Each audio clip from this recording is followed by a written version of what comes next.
Avez-vous déjà remis en question certaines pratiques spirituelles, même celles qui semblent bienveillantes, vous demandant si elles ne vous conduisaient pas vers un piège astral? Si cette interrogation a traversé votre esprit, alors vous possédez un esprit critique aiguisé, ce qui est un véritable atout.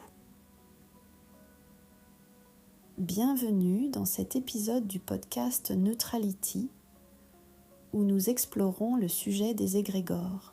Les égrégores, dans les croyances ésotériques et mystiques, sont considérés comme des entités ou des formes pensées collectives créées à partir des croyances, des pensées et des sentiments partagés par un groupe de personnes. Leur création n'est pas nécessairement vue comme négative. Elle dépend de l'intention et de l'usage qui en est fait.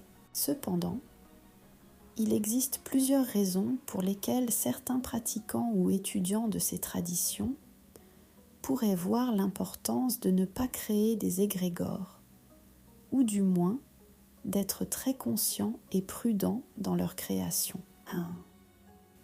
Consommation d'énergie. Les égrégores sont alimentés par l'énergie de leur créateur et des personnes qui y contribuent par leurs pensées et émotions. Une entité puissante peut continuer à demander de l'énergie à ses contributeurs, potentiellement les épuisant ou détournant leur énergie de leurs propres besoins ou objectifs spirituels. 2. Perte de contrôle.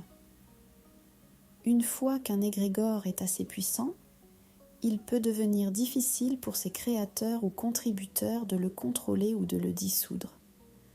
Cela peut conduire à des résultats non désirés ou à une influence indésirable sur ses membres ou sur d'autres personnes. 3. Effet négatif sur la psyché. Les égrégores, surtout ceux créés avec des intentions négatives ou par des émotions toxiques, peuvent avoir des impacts néfastes sur la santé mentale et émotionnelle des individus impliqués, renforçant des schémas de pensée négatifs, des peurs ou des comportements nuisibles. 4. Manipulation et abus de pouvoir. Dans certains cas, les égrégores peuvent être utilisés à des fins de manipulation ou comme moyen d'exercer un pouvoir sur les autres, ce qui peut être éthiquement problématique et potentiellement dangereux. 5. Distraction des objectifs personnels. S'engager dans la création et le maintien d'égrégores peut détourner l'attention et les ressources des objectifs personnels de développement spirituel, de guérison ou d'évolution. 6. Interférence avec le développement spirituel.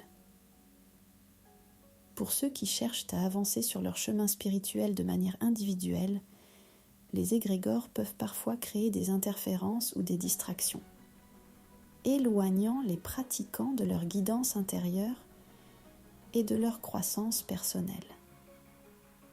Pour ces raisons, certains choisissent de se concentrer sur leur propre développement intérieur, leur pratique personnelle ou la création de formes pensées avec des intentions très claires et bienveillantes, en veillant à ne pas contribuer involontairement à la création d'égrégores qui pourraient avoir des conséquences indésirables.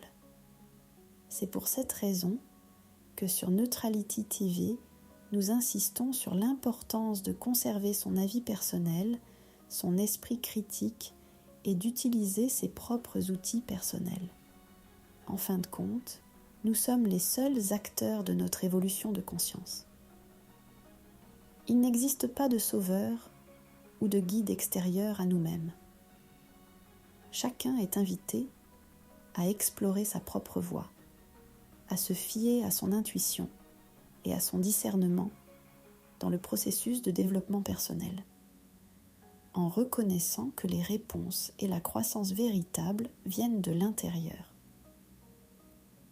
Dites-nous dans les commentaires si vous avez déjà eu affaire à des égrégores et comment vous les avez neutralisés.